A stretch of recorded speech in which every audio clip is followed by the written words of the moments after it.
Hi, everyone. We have another fun TLN webinar today.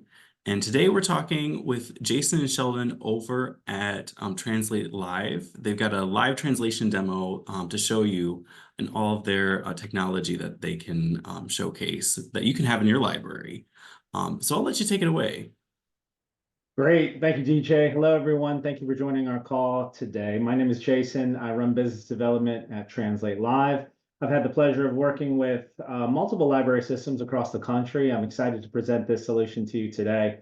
I think for my approach in our meeting today, I want to kind of take a holistic view as to how AI is shaping, equitable services in libraries of the future. And I'm going to take a couple of minutes here today to kind of talk about some of the existing solutions and what libraries are currently using, some of the challenges that they face when we're talking about how to deploy these solutions. And then I want to talk a little bit more about our solution as well, and how library systems are kind of utilizing this to provide equitable services to the folks that they are running into. So without further ado, I'll go ahead and then get started then, DJ. Okay, perfect. I think we're going to be monitoring the chat as well. And so if you have any questions, I think you can use the chat option. I also want you to keep in mind, what we generally do as a company is take a consultative approach. So if anyone here has any interest in furthering these conversations specifically to how this may be useful into your specific system, we're happy to take those calls offline as well and continue to learn more about what you are running into. But I think from my experience of working in library systems, and I'm going to go ahead and pin myself if that's easier. I think I know a little bit about what libraries are kind of seeing today as far as the challenges, and I want to speak to that a little bit because, interestingly enough, I think the library is one of those places in a lot of communities which becomes a hub for a lot of information gathering and services. I think when it comes to language access, we think about limited English proficient individuals who will sometimes use libraries as a way to, check out books or get access to the internet and some of the services that you may be providing to them, and becoming kind of a key anchor into the community on ways to kind of get things done throughout even local government sometimes. I think the way that libraries are communicating with these folks, we see in a couple of different ways. So I want to talk about some of the existing solutions out there and maybe some of the, the pros of these solutions and maybe some of the challenges that you may be facing. Because when we're talking about language access as a whole, that's a big idea. And there are a lot of different solutions that you can deploy to help you with language access, right? One of those things is documents in the written word. And I see a lot of libraries generally going in that direction because it is, one of the pros is it's very simple to do. I think Google Translate and Microsoft now, if you open Word, has a translate button. And you would be able to put something in English and pick a language and it can translate into a different language, which is a very good start for language access because generally it's very, it's not super expensive to deploy, right?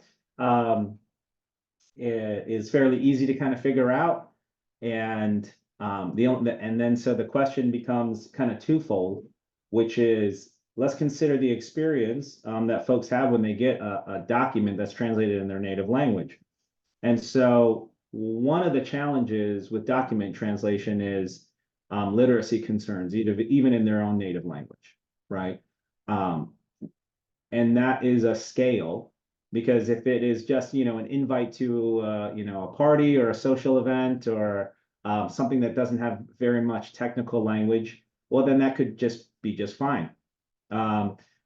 Sometimes the challenge is, well, if I am giving really detailed instructions or maybe the subject matter is a bit technical, even if they're, literacy, as you know, working in libraries is a scale as well, right? So maybe you can understand me to a certain point if I put it in your native language, and then maybe you're just lost. Or maybe you have, literacy is a big challenge for this individual. And so, that's always a consideration as the solution is, are we able to obtain a mutual understanding if I give somebody a document in their native language? And that's just for getting information.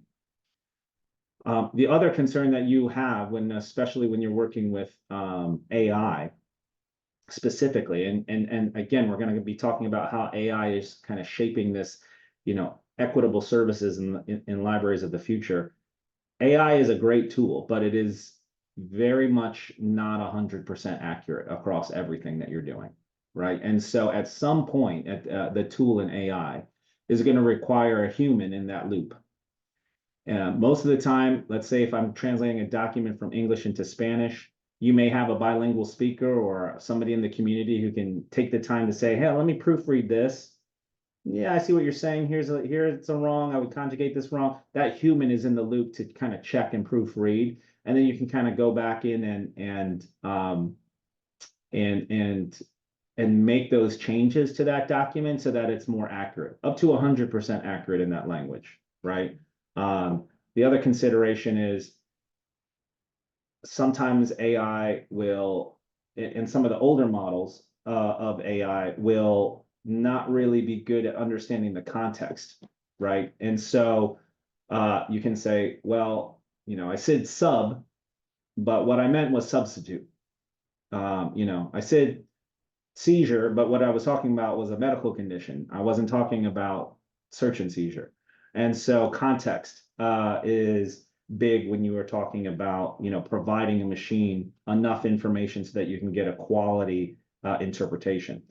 And then the other that you have to kind of consider is if you are putting a human in that loop to check for accuracy, then you may, the challenge would be, well, do you have that human, right? You may have a bilingual speaker in Spanish, but if your community is comprised of Vietnamese and Arabic and Ukrainian, do you have the resources and the human in that loop capability to check for accuracy across all of those languages? And so that kind of brings us to our next point, which is that human in the loop.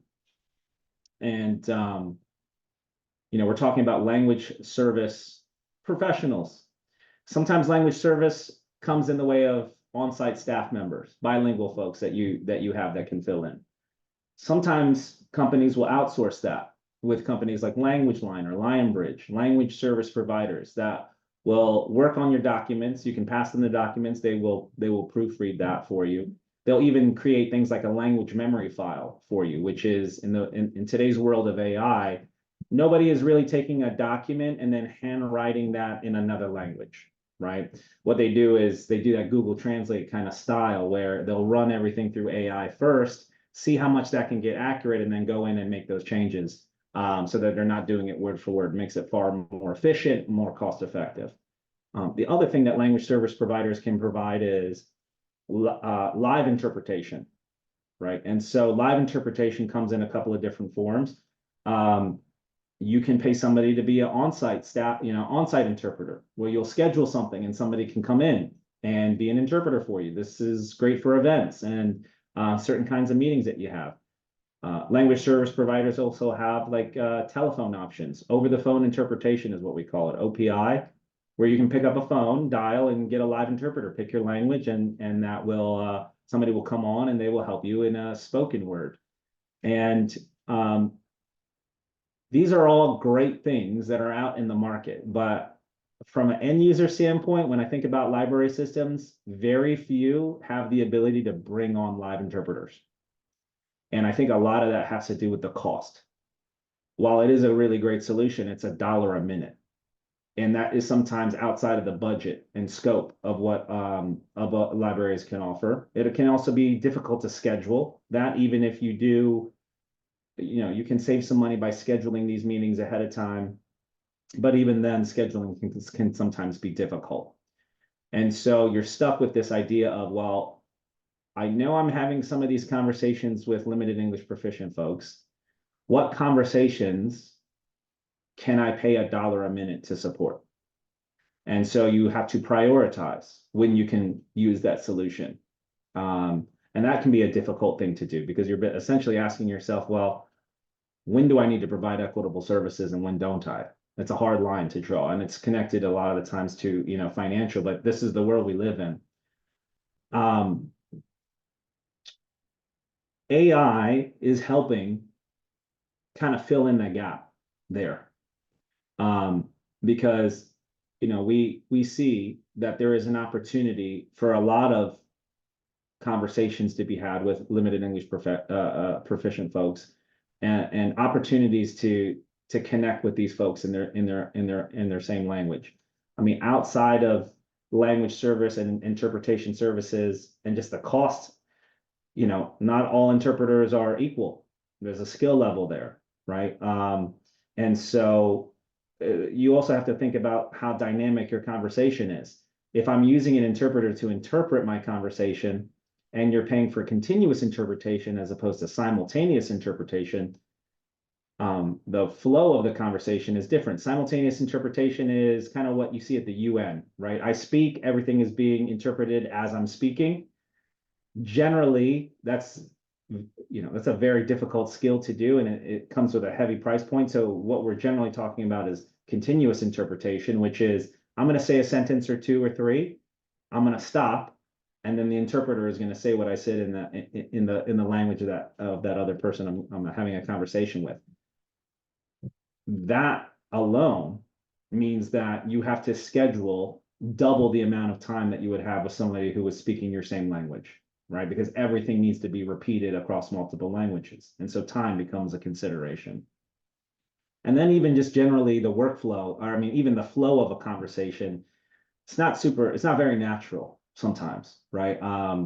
And so some of the times, we end up seeing folks kind of speaking to interpreters. Hey, can you tell her that we're going to be open tomorrow? It's like, as the interpreter, I hear this a lot, my job is to just interpret what you say. Like, this is your conversation. I'm a facilitator.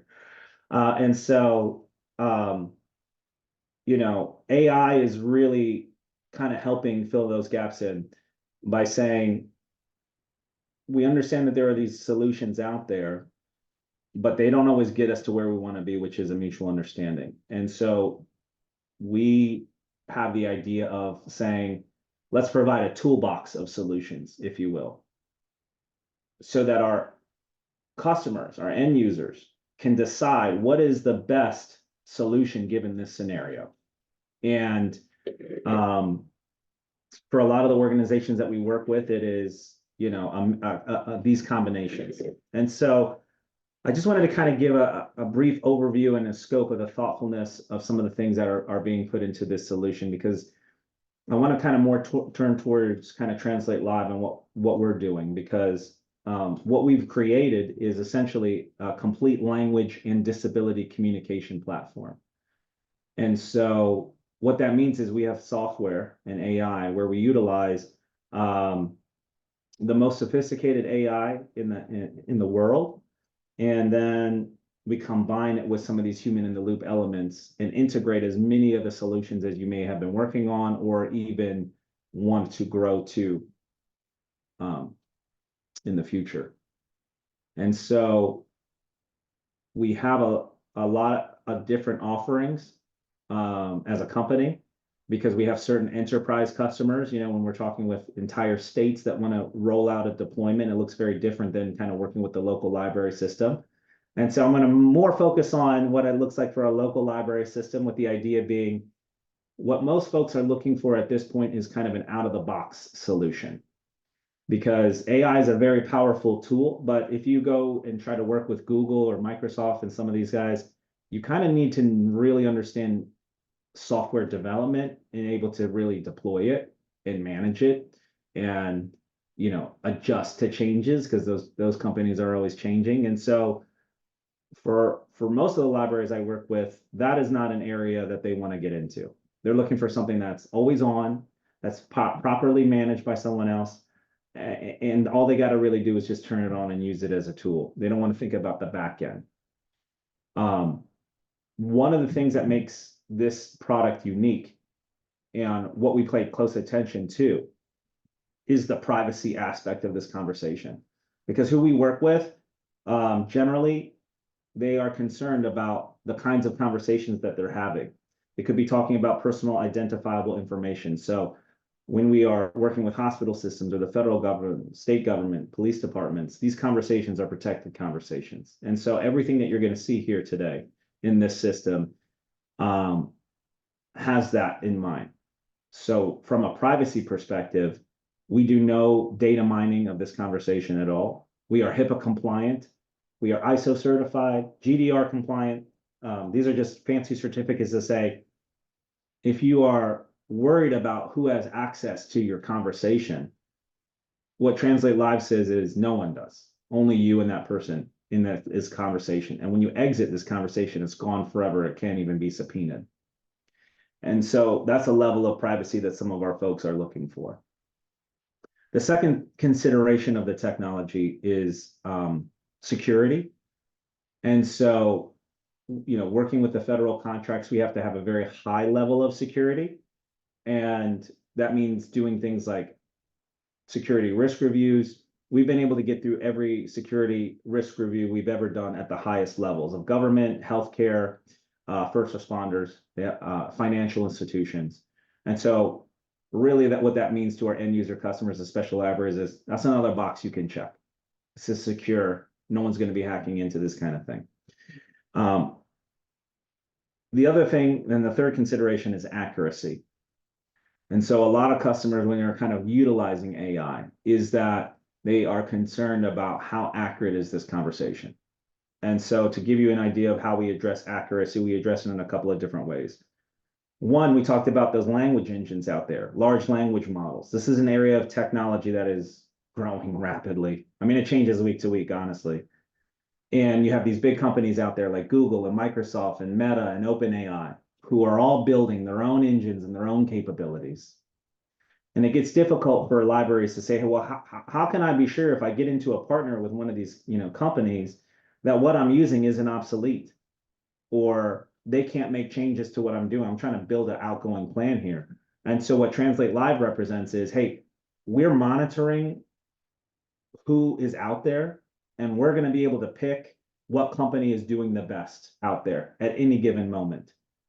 And we change those things on the back end, and our customer doesn't have to worry about it. All they have to know is when they turn this on, it represents whatever is the best of the solutions out there in the market today. From a language perspective, what that means is, I'll give you an example. Google is a great company. Google Translate is a solution that you probably have heard about. They have over 1 billion users. Google is great for Spanish, but Google is not better than Microsoft for Chinese and some of the dialects in China. And Meta is the best for Haitian Creole. And so you have all of these different companies. And so we can plug into any of them so that when you're using and picking that language here, what it represents is, at a baseline, the most advanced AI that's on the market. And then the other thing that we do when it comes to accuracy is we get granular. Google Translate is a general engine, which means it's built to have as many conversations as possible. But some of the things that we can do is we can say, hey, well, I know that this conversation is being held in a library, so I can provide context. So when I use certain vocabulary, the system is more apt to recognize that vocabulary. That's just an industry standard, right? When you say library card, we all know kind of what you're talking about, right? And so from a general perspective, we can do a lot of those things behind the scenes. And then we get even granular than that. And we say, hey, from an organization perspective, you may have certain vocabulary that is specific to your library, proper names of a meeting room, right? If I say, hey, thanks for coming to our continuing education course, you want to go to room Eagle 2. I don't want that to be translated into Aguilas Dos. I am presenting directions to somebody. They should be looking for the English version, Eagle 2, because that's what's on the placard outside on the wall. And so we work with organizations to really get granular to increase accuracy, and just that capability alone is already kind of clearing the field of any solution that you're going to see out in the market today. So I say all that to just kind of say, from an IT perspective, I'm sure we're going to be able to check all the boxes and then some. From an accuracy perspective, you have the opportunity to partner with our company, and we can increase the accuracy if it's not meeting your needs. Some things that we do are very simple, like we can integrate translation memory files for any of you who have already started in document translation utilizing AI, and incorporate as much and integrate as much of the existing work that you've already done. And that's kind of the idea. So without further ado, let me kind of show the AI, the solution, the out-of-the-box solution called the Isla Pro. And that's this device right here. And so this is the Isla Pro. It is made on 2 Samsung tablets. These are detachable, right? So if you had a person that you wanted to talk to, I mean, sometimes at libraries, there's a partition of glass. Sometimes it's a very large table. You can always separate these things or bring them together. But the way that it's built, it's able to stand on any surface. There's 2 sides to this device. And so one is the host side, and we're going to come back to that. And here you can start to see there's different kinds of rooms that you can have, because there's really kind of 3 separate settings that we generally work in. One-to-one is, what does it look like if I'm having a conversation with a single person, right? Somebody walks in, they speak a language other than me. It's just me talking to them. That's a certain kind of solution. What does that look like if that conversation is had and they're not here in the building with me? What does it look like if I need to have remote connectivity and I want to have a conversation with somebody, like if they're over the telephone? The other solution here is, well, what does it look like if I have an audience comprised of multiple languages and I'm speaking and I want people to be able to understand what I'm saying in their native language? Continuing education, events, graduation, classroom settings. Any place where you may have multiple languages in that room. And then the last is assisted technology needs. And so, as I mentioned, the heritage of our company is an assisted technology. To communicate with somebody who is only ASL and is not literate in English requires somebody who can sign. And so bringing on live interpreters for over the phone interpretation, or even American Sign Language, and some of these things that revolve around assistive technology, we have solutions for that as well. I'm going to probably stick to more of these first 2 options, which is the one-to-one conversation and the group setting, and kind of allude to how we can provide equitable services to folks who have assistive technology needs or may have communication disabilities. Generally, those are smaller groups with a wider range of needs, right? If you're deaf, then you may need a certain solution. If you're deaf and you can read English, well, then that's another solution. If you're deaf blind, that's another solution. So we'll come back to that, because I wanted to kind of show you this, which is, well, what does it look like for somebody if I want to have a conversation with somebody and they're walking into the building? And this is their interface. This is what we call the language list, because at this point, we're not sure what language they speak or would prefer to get information in. We're not sure what communication disability they may have, or if they're low vision or hard of hearing. We're not sure if there's literacy concerns. At this point, we're not going to ask those questions. We're just going to build a solution that makes it very easy to say, hey, well, regardless of wherever you fall on that spectrum, I want to make this as easy for you as possible. And that starts with our language list. So our language list is the most comprehensive list on the market that we're over 200 different languages and growing. And so it's a large list, and it's always growing. We added 25 languages last year. We're already adding new languages this year. Somali is one of them that you see in your area, but Haitian Creole is another one. Karen is another one. And so we're starting to see more and more languages come online. And these languages were never supported in AI until today, until this year. And that is how this is growing. But the good thing about this and other areas of the system is it's completely customizable. You know your community. You know the languages that you're running into. So you can put this language list in the order that reflects your community, so that when somebody walks up and bring those more popular languages to the top, so that all they need to do is identify their language. And so I'm going to hit Spanish here, and then it's going to ask you to put in your accent or your dialect of that language. For any of my Spanish speakers, Spain Spanish is very different than Puerto Rican Spanish, which is different than Mexican and Honduran Spanish, which is different than Colombian and Peruvian Spanish, in 2 different ways, because there's 2 kinds of technology working here. One is capturing somebody's speech and turning it into text.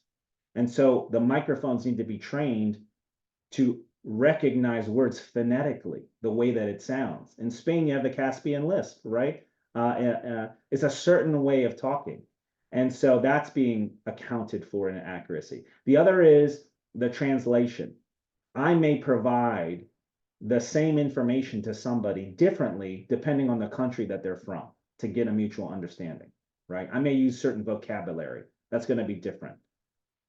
They also may be using certain vocabulary when they're talking to me. They may be using slang words or nomenclature or sayings. And so we're starting to account for certain specific vocabulary that are going to be used based on a country, a language, accent, or dialect.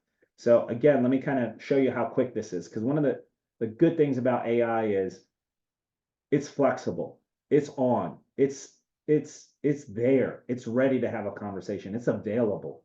And while it may not be 100% accurate, it may get you to the end of that conversation, but it's going to get you there really quick. So I'll pick Spanish. I'm going to hit US Gringo Spanish for our demonstration today. And in 2 seconds, we're in. We're ready to have a conversation.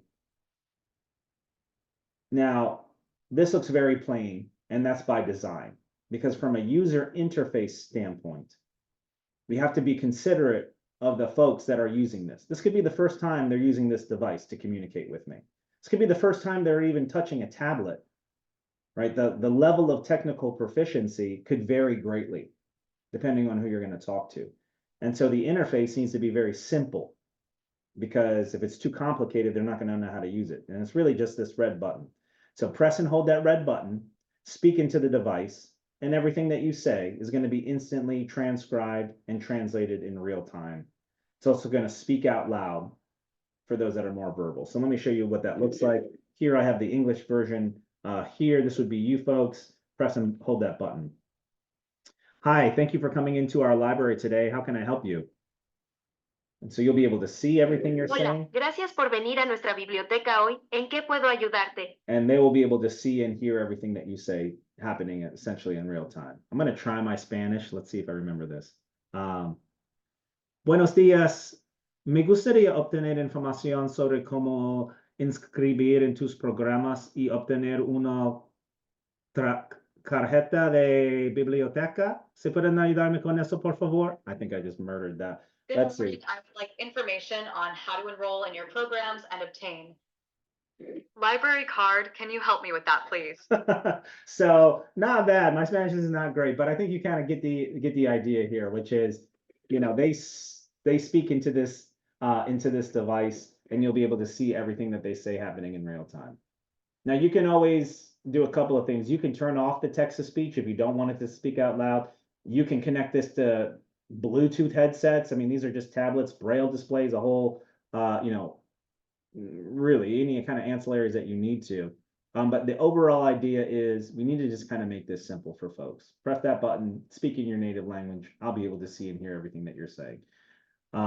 The visual feedback is great because, you know, what if it didn't get what I'm saying accurately? You can always re-speak, right? You can spell out loud. You can even type. One of the cool things about partnering with Google, you know, we partner with Google on certain deals. We have private key access to Gboard. And so the language that is chosen is going to be reflected in the keyboard that comes up. If it's a Russian speaker, it's going to be a Russian keyboard. If it's a Chinese speaker, it's a character keyboard. And so you have, you know, a way to be able to communicate. You have this increased accuracy already by providing context and glossaries and those sorts of things. But for certain customers that I work with, what they need when they're talking about customer facing is they need 100% accuracy, right? When I am, you know, going into a government run building, I need to be able to ensure that I can provide this access and it's 100% accurate. And so we have a little button down here, and this is called our phrase book. And so what we do with organizations is we say, hey, tell me about the conversations that you can anticipate. If it's enrolling in a library card, what information do you need to collect as part of this process? You know, what is your name? What is your last name? A lot of you probably already have a form that you need to fill out, right? Or somebody needs to input data. And so what we can do is we work with organizations and get granular and say, okay, well, give us those forms, give us those processes, we'll load those in so that now, you know, when you're in conversation, they'll be here so that you can ask those. But also, if you have those already translated, then we'll load in the translation too. If you have a bilingual speaker, have them review it, check for accuracy, make those changes. So now when you're in conversation, now it's 100% accurate. ¿Cuál And, es el segundo nombre de su hijo? and I don't even need to speak, right? I can just go through my processes Grado de su hijo. with 100% accuracy. And so how this is different too from like the document style of translation is that, you know, for me to put the library card form in Arabic probably is not that hard to do. But if I pass it to an Arabic person and they fill it out in Arabic, well, now I just got to translate their answers.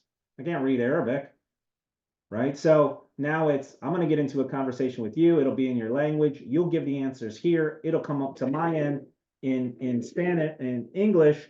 And now I can go ahead and fill out the appropriate forms. So now it's the English version, and I don't even need to translate that document, saving you kind of time and money on that.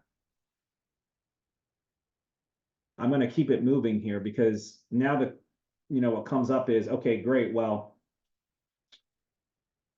you know, I have a way to get through this process. What happens if I get to a point and the AI is not able to get me a mutual understanding? Like, what if there's a language that you don't support? What if it's the kind of conversation that is a protected conversation? Like when we're at schools, you know, an IEP is a federally protected conversation. When I'm with a doctor and I'm doing, you know, diagnosis and prognosis, AI is not what you want to use. You want to use live human interpreters for those situations. And so what we can do is we can say, okay, great. I'm going to press a button here. I'm going to bring on a live human interpreter from this device. And that's going to be in spoken language options as well as sign language options. Because when you're signing with somebody, they need to use a camera. You can see this is a camera here. I need, you know, you need to be able to see how to sign. And so now you have the ability to fall back to a live human interpreter to close that, you know, to bring it into the loop, to close that loop. Now, who this calls, these interpreters, is going to be dependent on the organizations that we work with.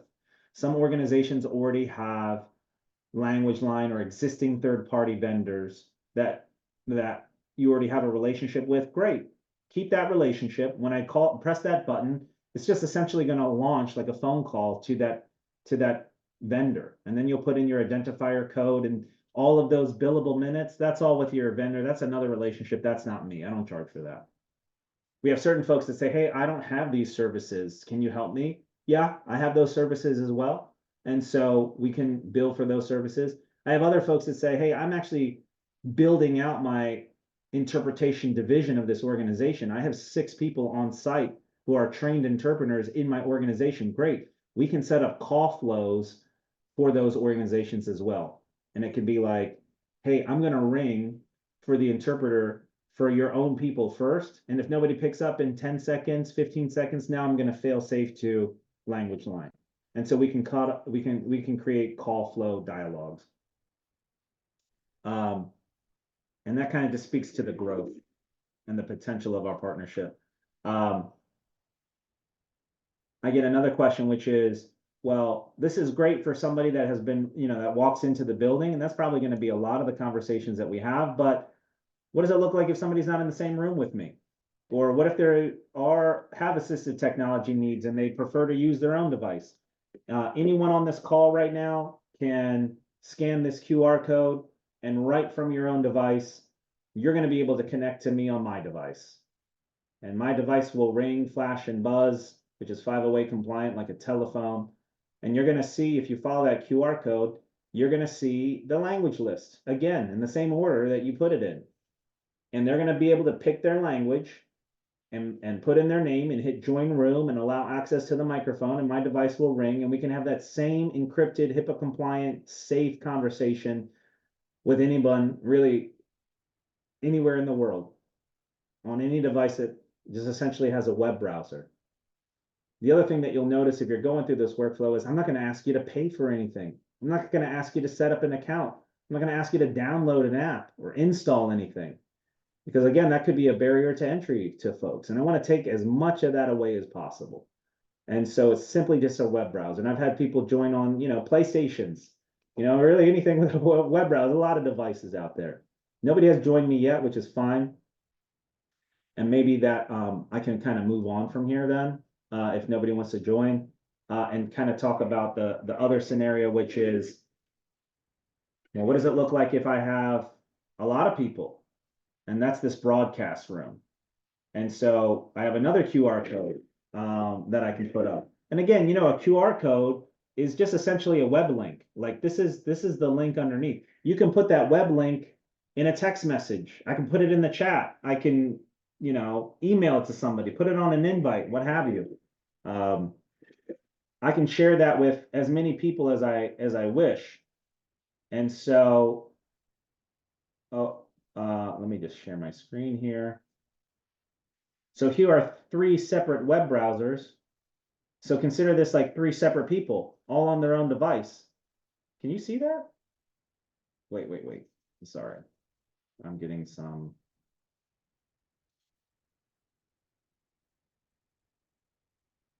There we go. So you can see this screen, right? Yeah, you can see. These are 3 web browsers.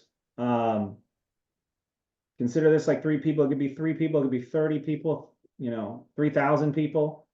And each one of these folks are gonna pick their language.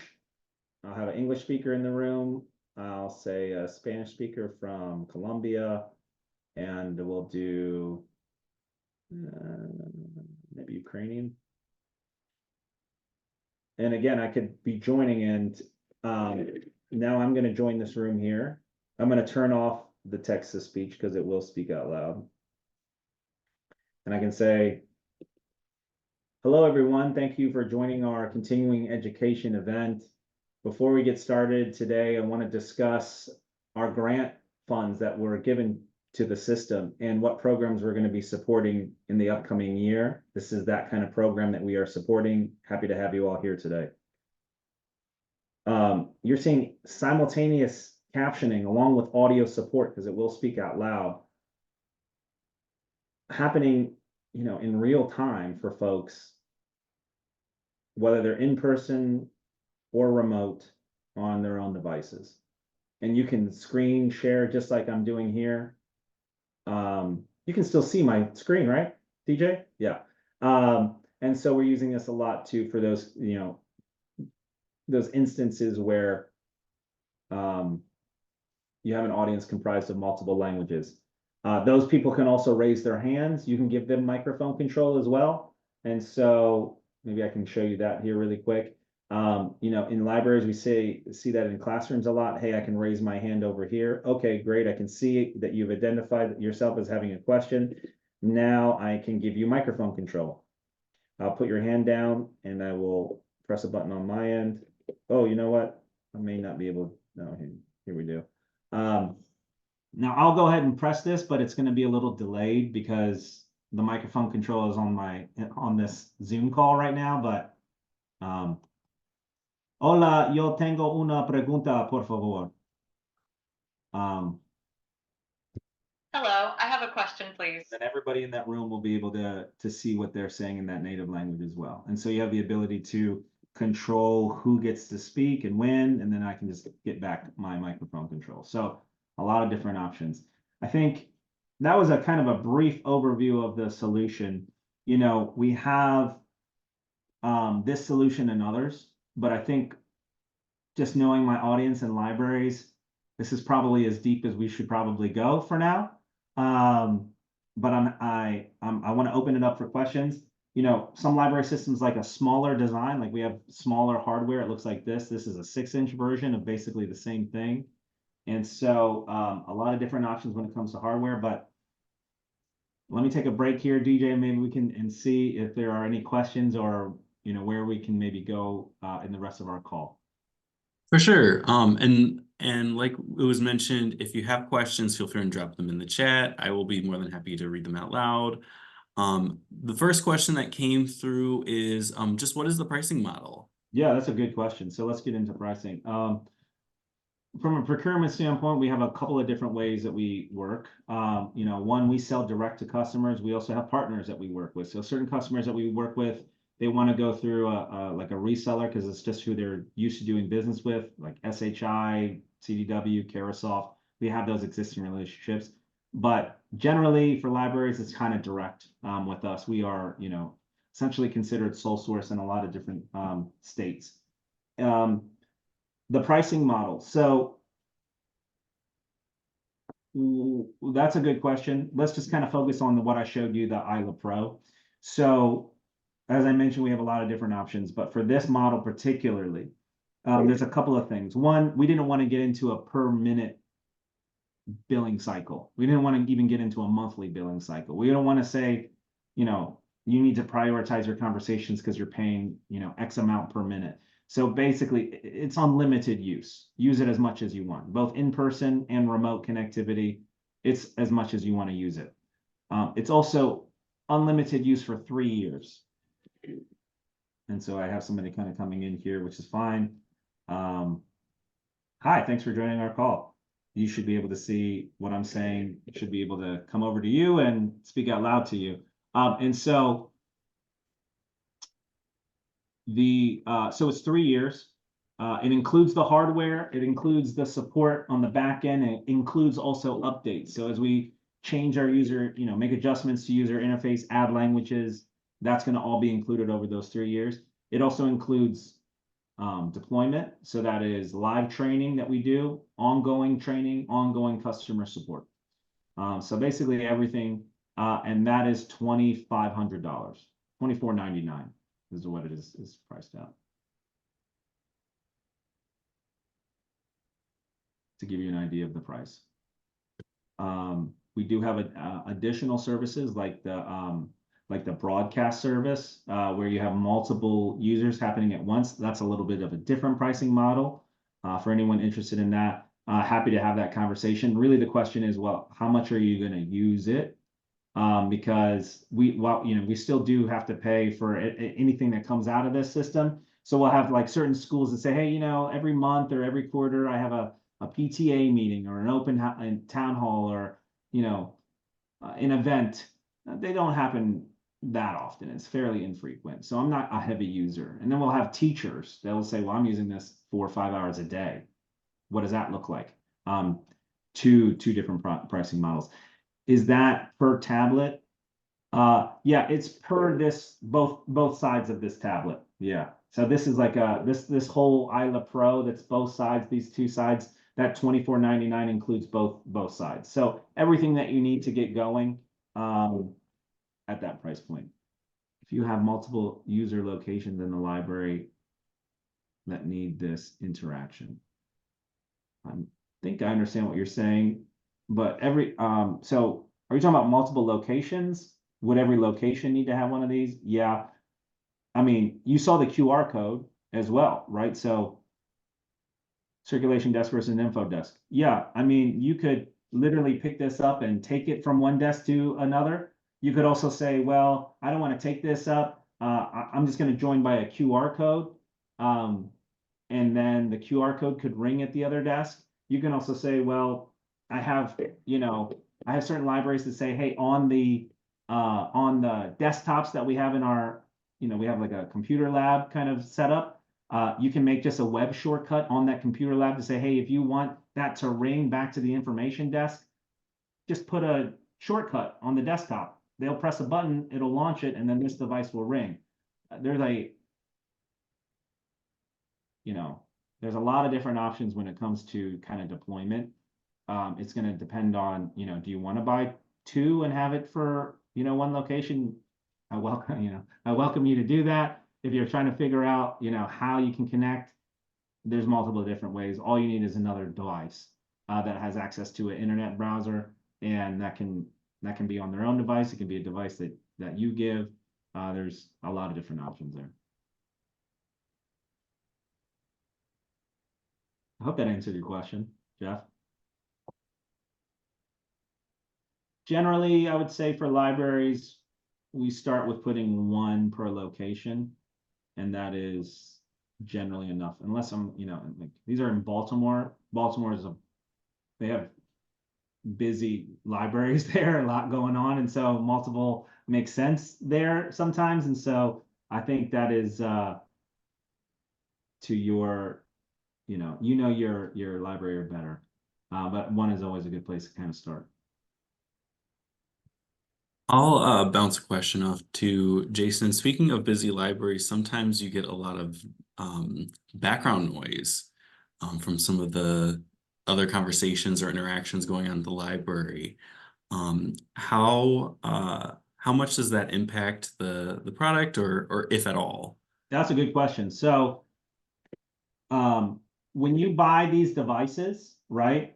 Because I know this hardware, as a company, because I know the hardware, like I can control this hardware. So let's think about that. When somebody's using this device programmatically, right, in the program, I can say, hey, for this device, let's do things like automatic gain control.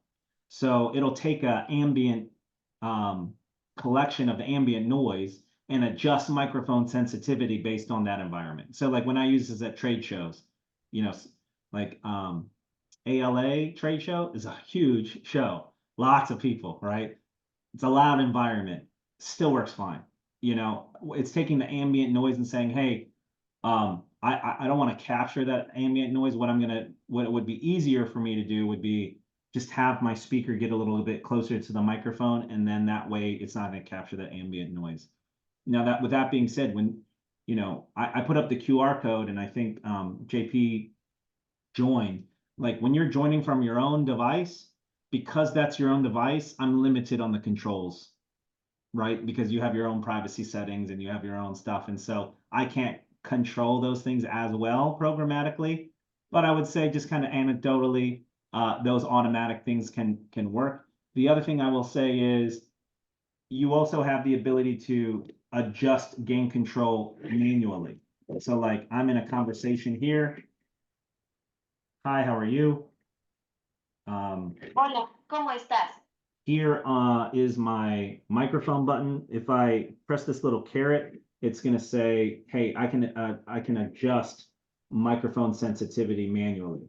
And so if you are finding that ambient noise is becoming more of a challenge, you can adjust the microphone sensitivity yourself in a conversation. You can also set that microphone sensitivity to a certain place. So, yeah, and all of those controls are available, right? Like in a library system, it spoke out loud. Maybe that's too loud. So just adjust the volume control there so it doesn't speak out as loud. Okay. I think the follow-up was just if you have the device at a circulation desk, how close does the speaker need to be to the device itself? I mean, it depends on how loud they're speaking, right? Like I can unmute this, put it across the room, and then I can speak loud enough so that it'll hear me. So it would depend on how loud they're speaking, but I mean, generally, like, if you're at arm's length and you're pressing the button to speak, it's gonna get you for sure. Yeah. It's not going to have any time, difficulty hearing you. Yeah, my pleasure. I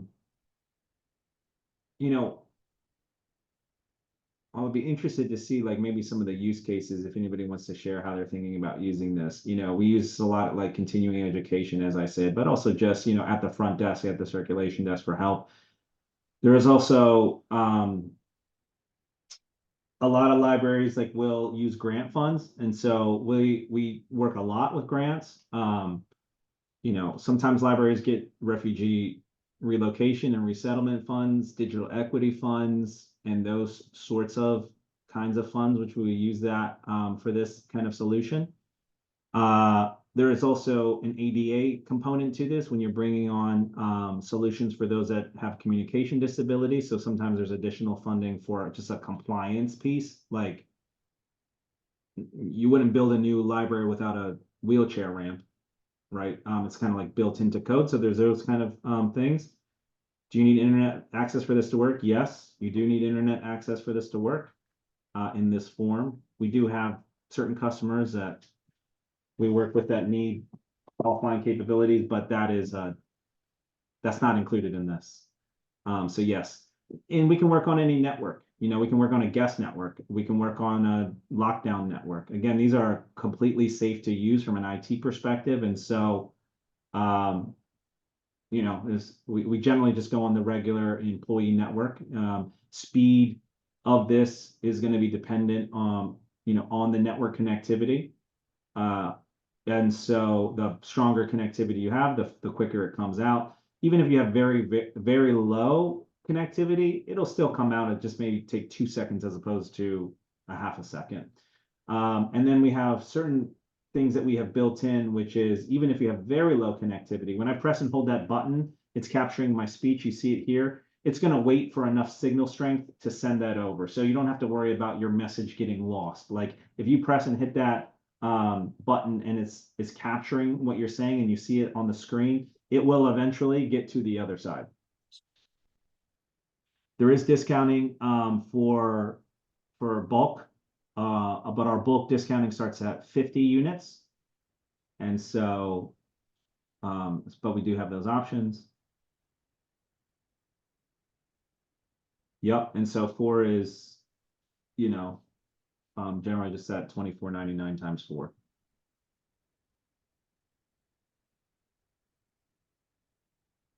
It doesn't, so what we do, that's a good question. What we can offer is if you give me like a process that you want to add to your device, I will send you a form, and it's in an Excel spreadsheet where you will provide the category, you know, like let's say, okay, the category is library card, what you want to be preloaded, and that can be you know, it can be a statement. Hey, I'm going to use this device to be able to communicate you. That's one statement. In order to do that, I'm going to need to collect your first and last name. What is your first and last name? You would put that in the English version. And if you have the translation of that, then you would also put in the translation in whatever language that you have. And that's what we will preload in. If you need the translation of that done on your form. So like what is not included is you give me forms and I just translate your forms for you. Like that isn't it. It is preloading in based on the forms that you fill out, so it's reflective of what you're kind of building in. I hope, does that answer your question, Samantha? No, not really. I thought whether you would translate it for us. I mean, the AI is gonna translate it automatically when you're in a conversation, but the service is not, you know, hey, I have an enrollment form. I'm gonna give you my you know, the enrollment form. Now give me a version of this form across all of your languages. That isn't it. Like you will fill out the Excel spreadsheet with what you want from that form, and then when you go into the system, you will see what that translation is in the system. And then if you want it any different, then you can provide what you want that translation to be in that language if you have it already translated. Got it? Yes. But that, you know, yeah, and so like, but what is included is like, we also do kind of take a consultative approach when it comes to some of these forms and what you're asking, because half of our staff is interpreters. And so sometimes people will see their preloaded phrases and we'll look at it and we'll say, I see what you're trying to say, but give it more context or ask it in this way, because it's difficult to translate what you're asking in this way across multiple languages. So that is some insight that we can give, you know, as far as getting a mutual understanding.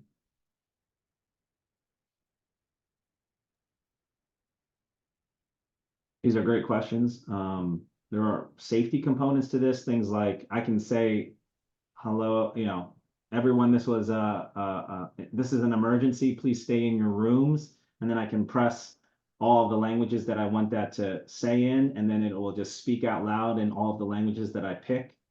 We call that hailing. These are like airport systems, or there's announcements at schools. There's that kind of component. Anyway, there are other kind of features that we didn't kind of discuss today because it's already a lot to kind of take in. I appreciate you all getting a chance to take a look at this.